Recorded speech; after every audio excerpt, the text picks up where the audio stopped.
Virginia, 1847. The screams that shattered the dawn at Blackwood Plantation weren't the usual sounds of punishment. They were something far worse. When the overseer kicked down the master bedroom door, he found Colonel Harrison Blackwood writhing on blood-soaked sheets, his eye sockets hollow and dark, his wrists ending in charred stumps. The 16-year-old girl he'd purchased 3 months prior, the one he'd kept locked in that room night after night, was gone.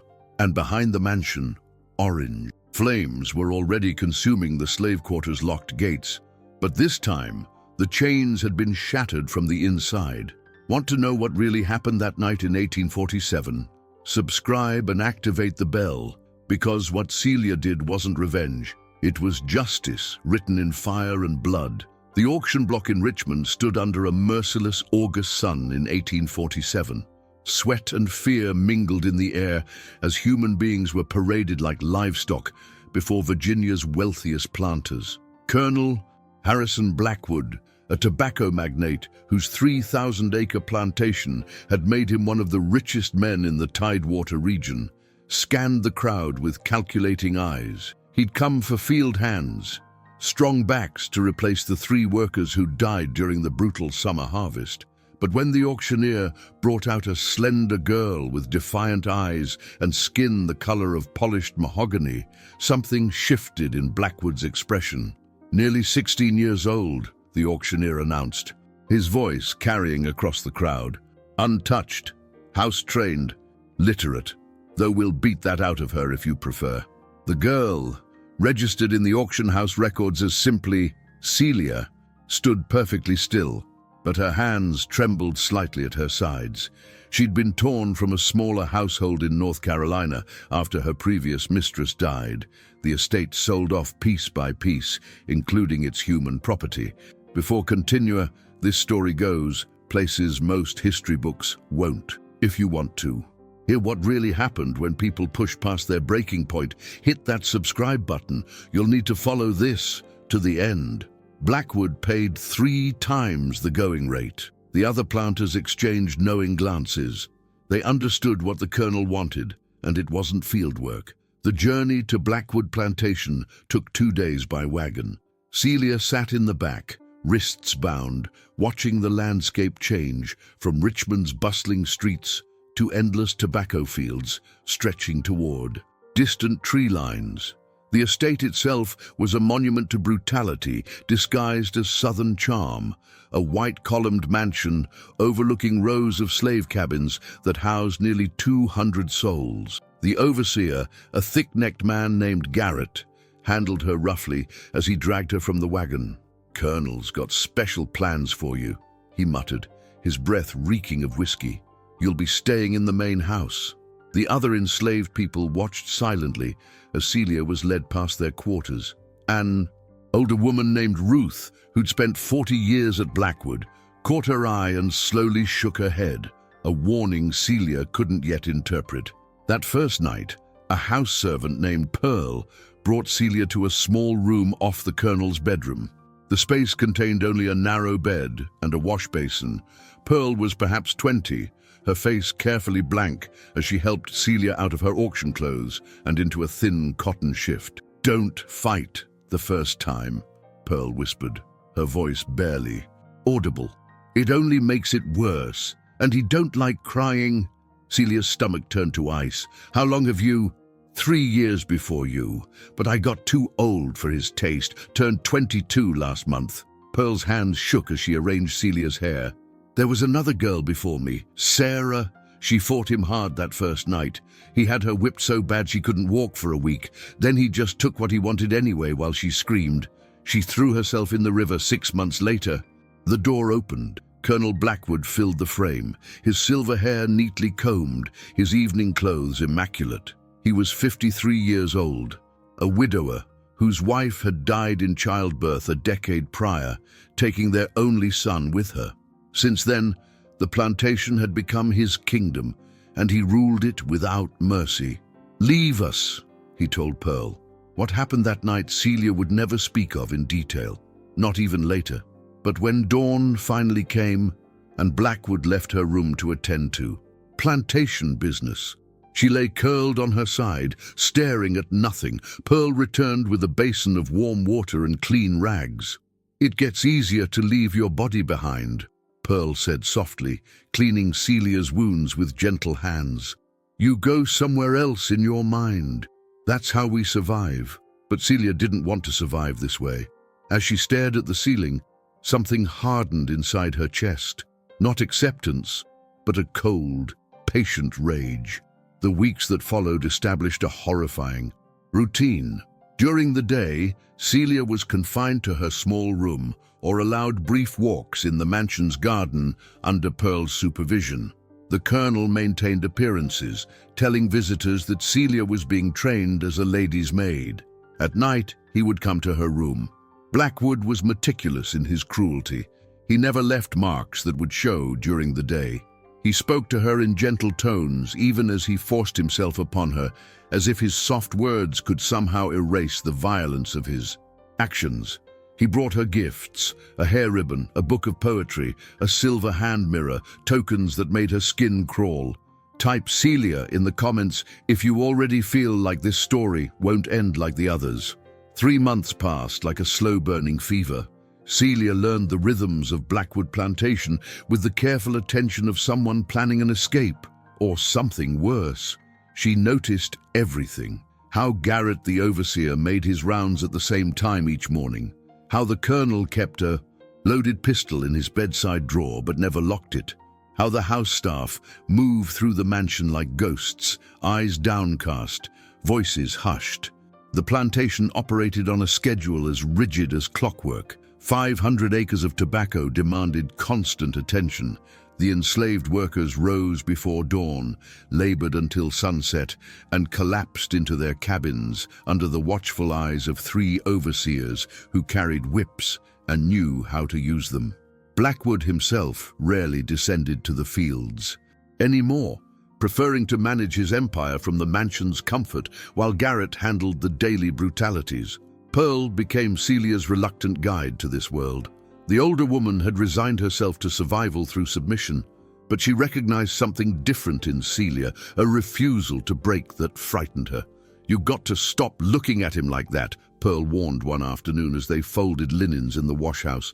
"He sees that hatred in your eyes. He'll make an example of you." Last year, a field hand named Jacob looked at him wrong.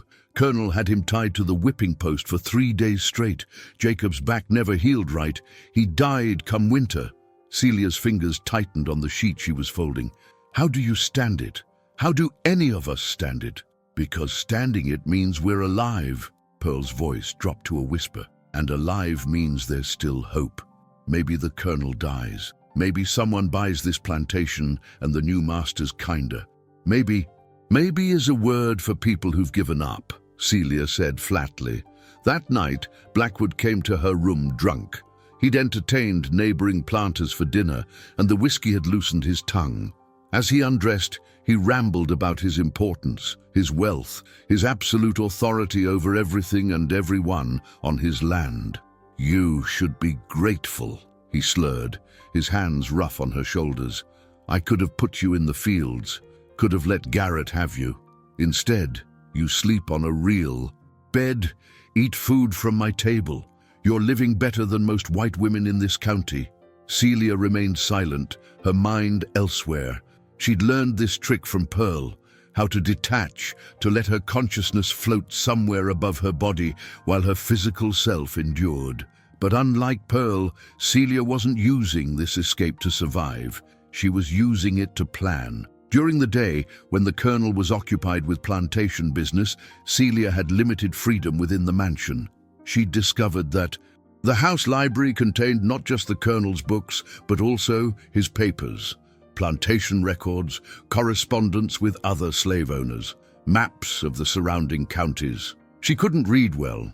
Her previous mistress had taught her basic literacy, despite laws against it, but she could read enough. And what she learned painted a picture of systematic horror that extended far beyond Blackwood Plantation.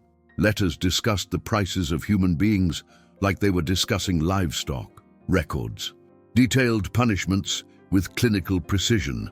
Maps showed the network of plantations that formed an interconnected web of oppression across Virginia.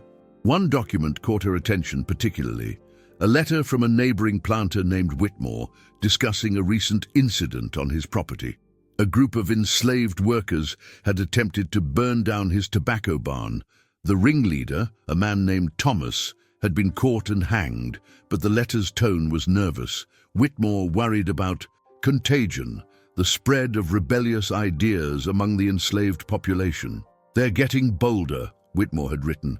"The Nat Turner business is 15 years past, but the memory lingers. We must remain vigilant. Any sign of defiance must be crushed immediately and publicly." Celia carefully replaced the letter. So there had been others, people who'd fought back. The white planters lived in constant fear of the very people they enslaved, which meant that fear could be weaponized. Ruth, the elderly woman who'd warned Celia with a look on her first day, worked in the mansion's kitchen. She'd been at Blackwood Plantation longer than anyone, purchased as a child 43 years ago. Her hands bore the scars of decades of labor, but her mind remained sharp. One morning, while Pearl was occupied elsewhere, Ruth found Celia alone in the wash-house. "You're planning something foolish," Ruth said without preamble. "I can see it in how you watch everything, how you're always thinking." Celia didn't deny it. "How do you do it? How do you survive 4 decades of this?" Ruth's weathered face showed no emotion. "I had children, 5 of them. The colonel sold off 3 before they turned 10. 1 died of fever. The last one, my daughter Marie.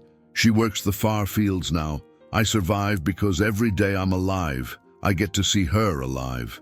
That's all I got left." "Don't you ever want to—" Celia stopped herself. "Want to what? Fight? Run? Kill?" Ruth's voice was flat. "Every single day, for 43 years. But wanting and doing are different things. You fight, you die. You run, they catch you and you die. You kill—" She paused. "You kill, and it don't matter if you had cause. They'll torture you first, make sure everyone sees what happens to people who raise a hand against a white master.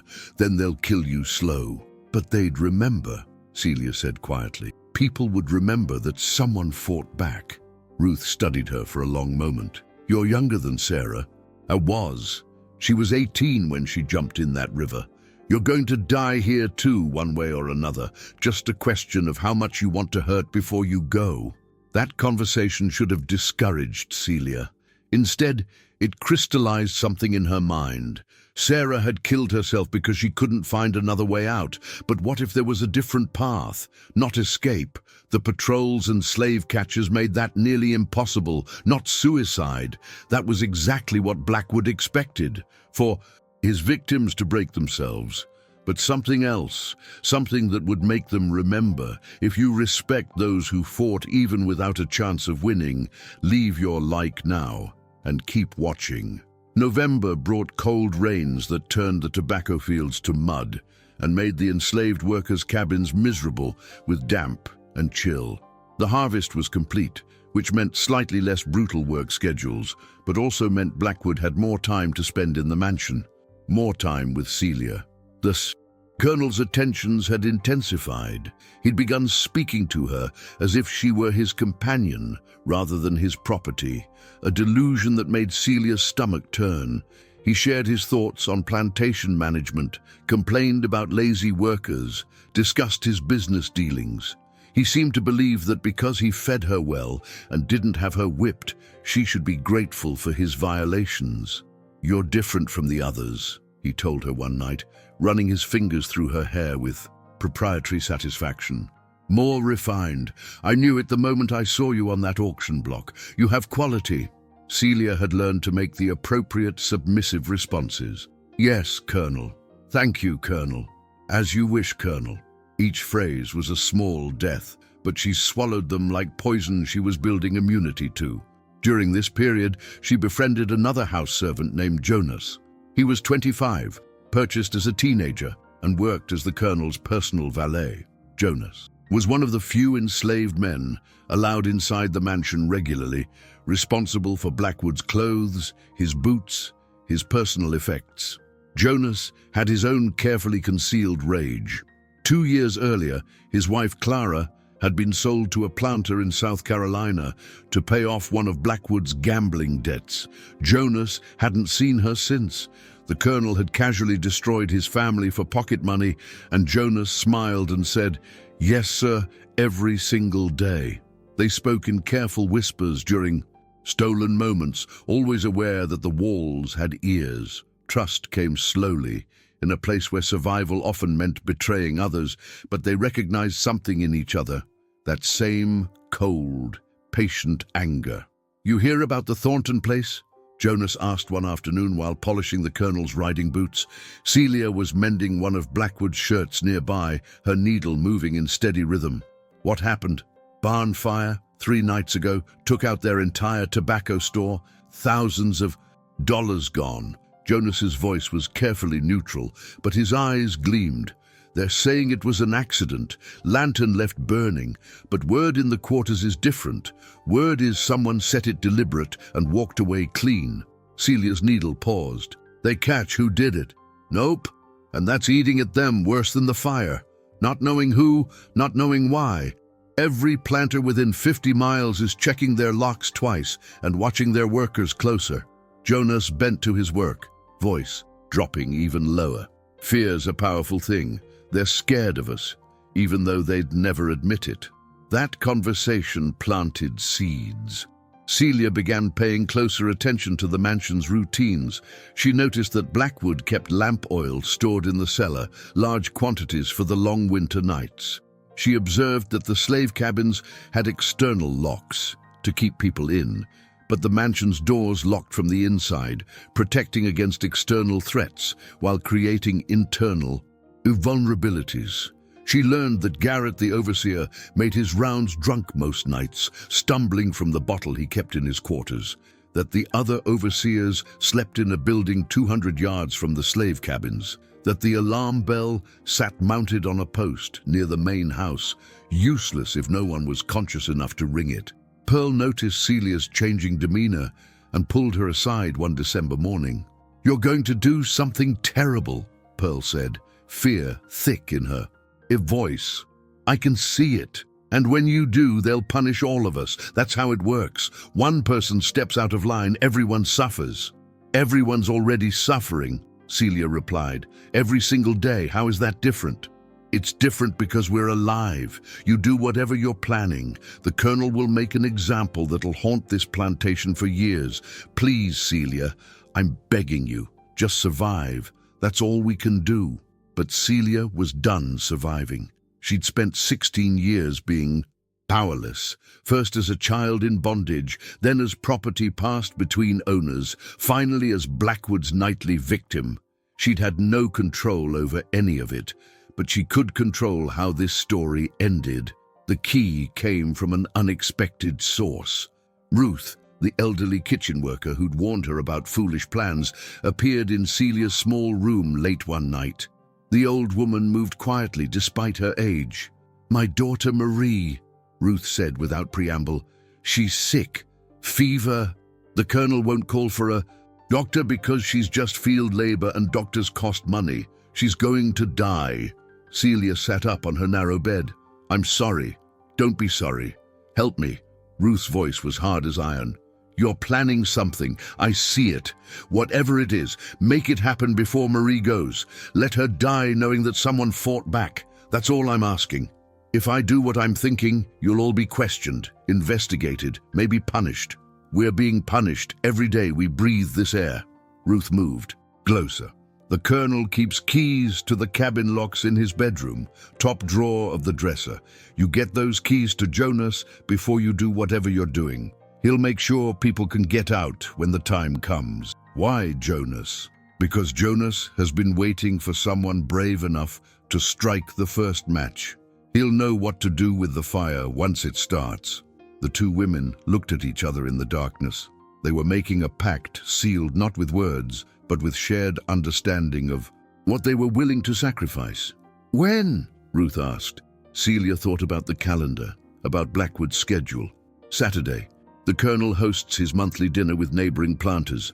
They drink until late. Everyone will be sluggish. slow to respond. Ruth nodded once and left as quietly as she'd come. Celia lay back on her bed, heart pounding. She'd crossed a line. There was no returning now. In 2 days, everything would change. Write Saturday in the comments if you're ready for what's next. Saturday arrived with clear skies and bitter cold. Celia moved through the day in a strange calm, as if she were watching herself from a distance. Pearl noticed her unusual stillness and kept her distance, fear evident in her averted eyes. Jonas, by contrast, met her gaze once during the afternoon and gave the slightest nod. He knew. Ruth had told him. The dinner party began at 6. 5 neighboring planters arrived with their wives, all dressed in expensive fabrics that represented more money than the enslaved people who served them would see in their entire lives. Celia caught glimpses of the gathering from the hallway as she moved between the kitchen and the dining room, carrying dishes under Pearl's nervous supervision. The conversation was predictable. Business prospects for next year's tobacco crop, complaints about abolitionists in the North, casual dehumanization of the people who generated their wealth. One planter named Davidson joked about a field hand who'd collapsed from exhaustion, comparing the man to a broken plow horse. The table erupted in laughter. Blackwood was in high spirits, drinking heavily, accepting compliments on his home and his hospitality. He didn't look at Celia when she passed, maintaining the fiction that she was merely a servant rather than his nightly victim. But she caught him glancing toward the staircase that led to the bedroom wing, and she knew what he was thinking, what he expected after his guests departed. By 10 o'clock, the party was winding down.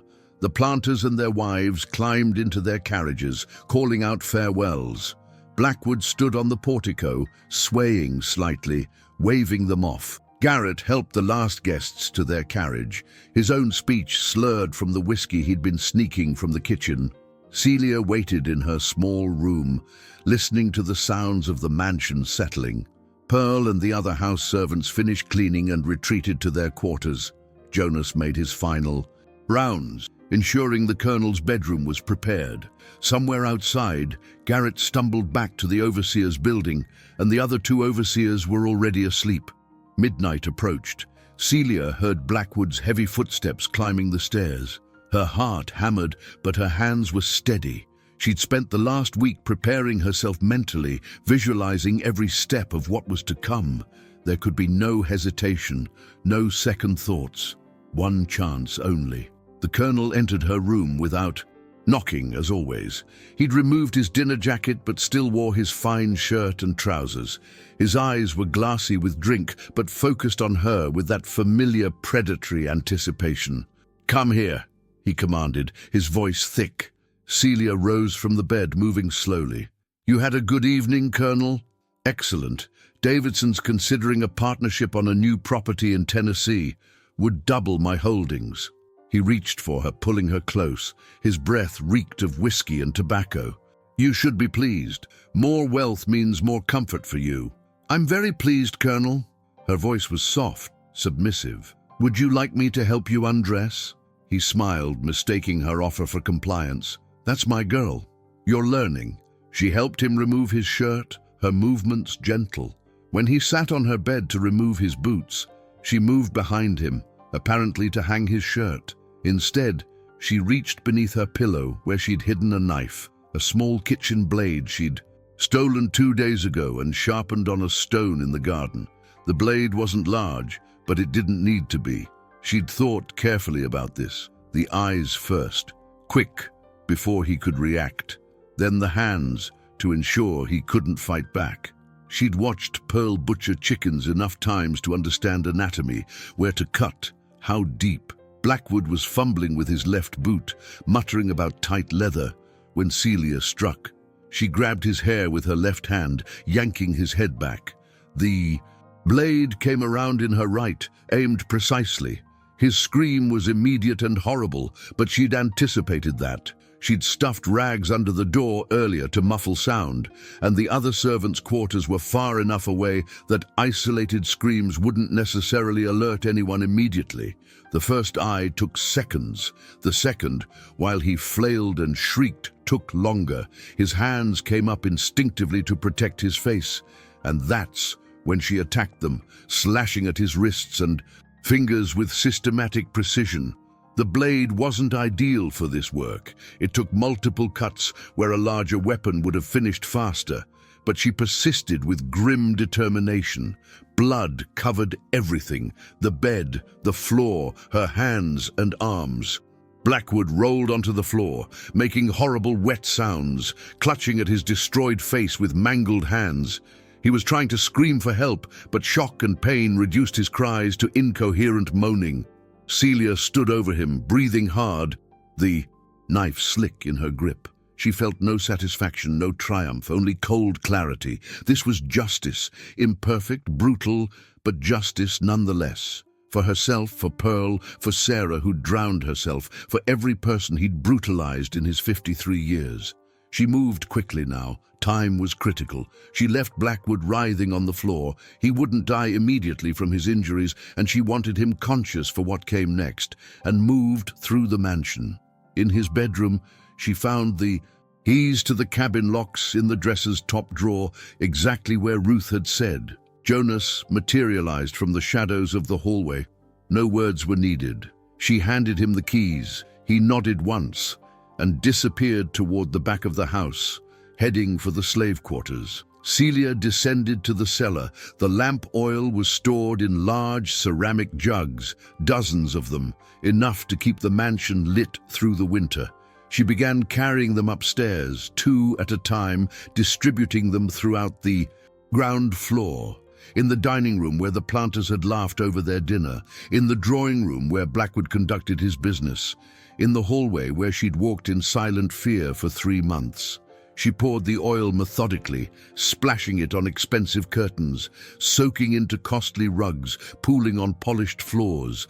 The fumes made her eyes water, but she worked steadily, thorough in her destruction.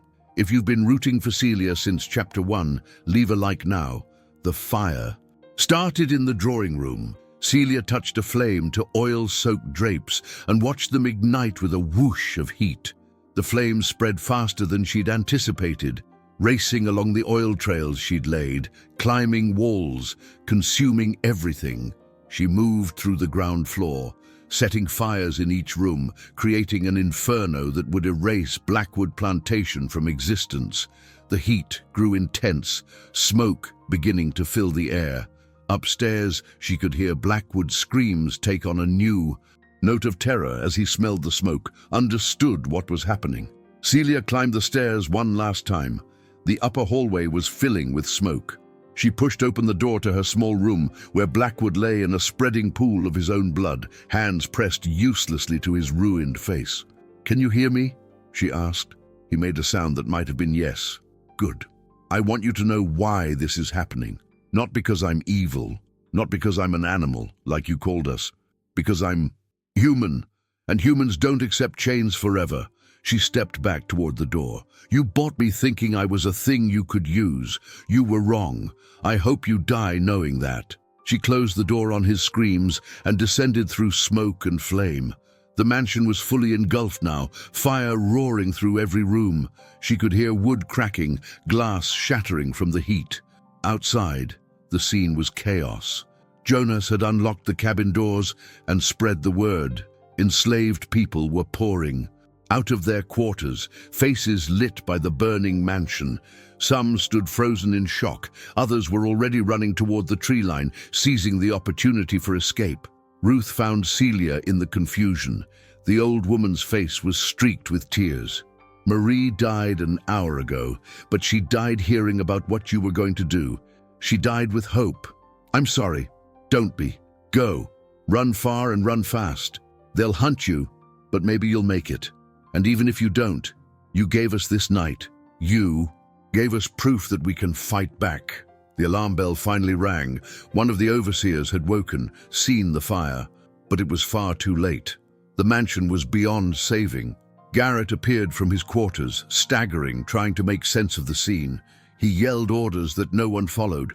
The system of control had shattered. The enslaved people had keys to their own chains, and fire was consuming their master. Celia took one last look at the inferno. Blackwood Plantation, symbol of wealth and power built on human suffering, was being erased. Whatever happened to her now, she'd made sure this place would never brutalize anyone again. She turned and ran into the darkness, disappearing into the Virginia woods as behind her. Flames reached toward the night sky like righteous hands raised in victory. By dawn, Blackwood Plantation was rubble and ash. The colonel's body was found in the ruins, identifiable only by the gold ring he'd worn. The investigation that followed was frantic, local. Militia searched for CELIA, but she'd vanished completely. Some said she'd made it to the Underground Railroad, found freedom in the north. Others claimed she'd died in the woods, exposure or slave catchers ending her flight. The truth was never discovered, which only added to the legend. What was known was this: the night of the fire.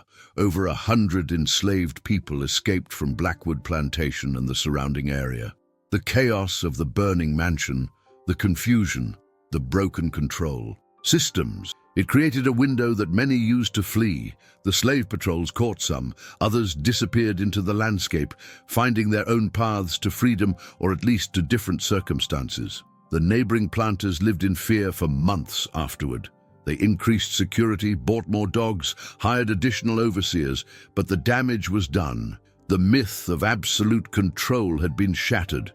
One girl, barely 16, had struck back so brutally and effectively that it exposed the fundamental fragility of their system. Stories spread through the enslaved community across Virginia and beyond. Details changed in the telling. Some versions had CELIA kill 10 overseers, others had her lead a full rebellion. But the core remained.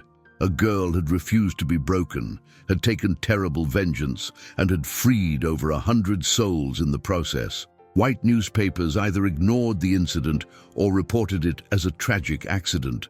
But enslaved people knew better. They told the story in whispers, in songs, in carefully coded language. CELIA became a symbol, proof that resistance was possible, that the masters weren't invincible. Decades later, after the Civil War, after emancipation, the story persisted. Former slaves who'd been at Blackwood that night shared their memories. They described the flames, the chaos, the moment they realized the locks were open and they could run. They spoke of CELIA with reverence, as someone who'd sacrificed everything to strike a blow for freedom. Historians would debate whether the details were accurate or embellished over time, but the emotional truth remained undeniable. In a system designed to strip people of their humanity and agency, one person had reclaimed both in the most absolute way possible. She'd refused to be a victim. She'd become an avenger. The site of Blackwood Plantation returned to wilderness. No one rebuilt there. Local people claimed the land was cursed, but perhaps it was simply that the ground remembered. Too much pain. Trees grew over the foundations, vines covered the ruins of the slave cabins, nature reclaimed what human cruelty had poisoned. But the story lived on, passed down through generations, a reminder of both the horrors of slavery and the indomitable human spirit that refused to accept those horrors forever. CELIA's name became synonymous with resistance, with the refusal to submit, with the understanding that there are worse things than death, and that sometimes violence is the only. Language oppressors understand. She was never captured. She was never identified with certainty after that night. She became legend, which is perhaps exactly what she intended. Not just revenge against one man, but a spark meant to inspire others. A message that said, we are not things, we are not property, we are human beings, and we will fight back.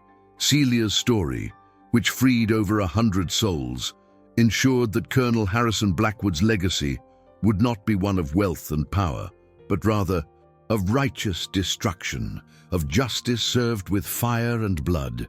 Even silence can become a scream when it comes from someone who has already lost everything. Sometimes justice isn't born in the courts, but in the hands of those who have decided not to bleed in vain, because there are wounds that time doesn't heal, but that fire purifies.